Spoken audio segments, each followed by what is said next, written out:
tackle on our final part of removing probability from the equation, and we're going to talk about one of the things that has that has the biggest effect on those two issues that we've covered so far, and that is what I would call stress.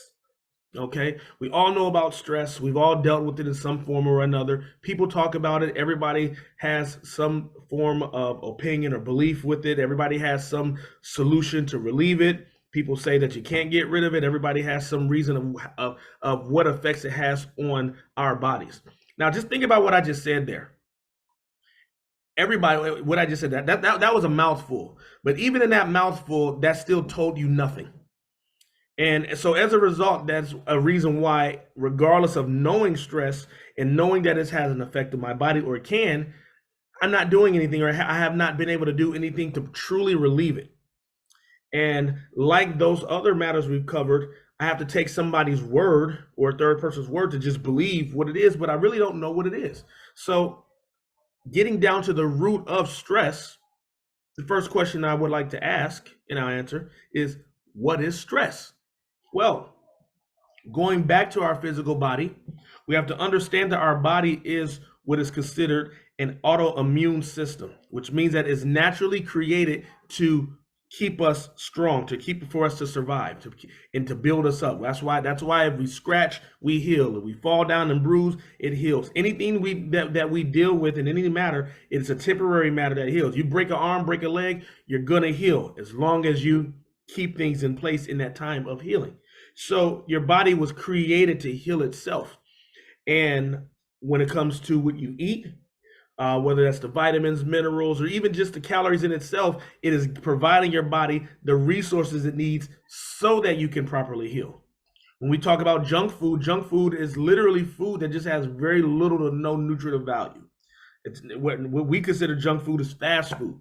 And typically, yes, fast food can have very low nutritive value, but consider it from a standpoint that when I'm eating food that doesn't have vitamins and minerals, and as a result, it's not replenishing and giving my body what it needs at the given time to make me strong.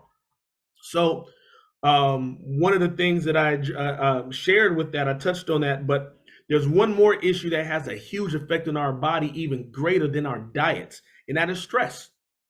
In fact, it is one that actually, what I would consider to say, takes away years from our life. And I'll get into that. So, again, what is stress? Have you ever heard of the term fight or flight? I'm pretty sure we've all heard you've heard of that term, fight or flight mechanism. That's the mechanism that in any case of an emergency situation, what you do is you drop whatever you're doing and fight for your life or run for your life in some form or another. We watch it. You've seen people do it in movies. That's when your eyes shriek up, your hair spritz out, and then you just run in there, and you have an energy that you do not normally operate off of to fulfill that matter. So stress is fight or flight.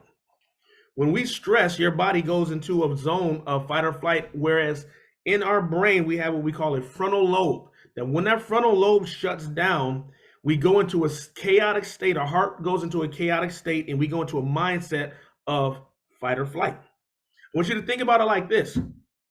In times of emergency situations, has there ever been a time for you to think and to become collective and question and be curious when you're in the middle of an emergency situation? No.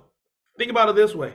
If you were walking out of a grocery store and you're looking at you're headed to your car and you see a large bear like 5 yards away from your car, are you gonna just kind of stop and look at the bear and say, did he eat? To kind of determine whether you should just go on about your way, or are you gonna shriek, drop your bags, and either oh my God, what am I gonna do?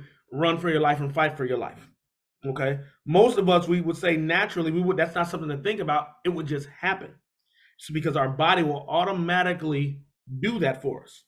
Now, in that situation, the energy in our body that we use to walk, to do all the things that we do, stops what it's doing at that given time to give you the energy that you need, whether that is to run for your life or fight for your life.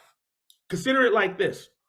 If you had a building that had four entry exit points, and there was a security guard that guarded every point.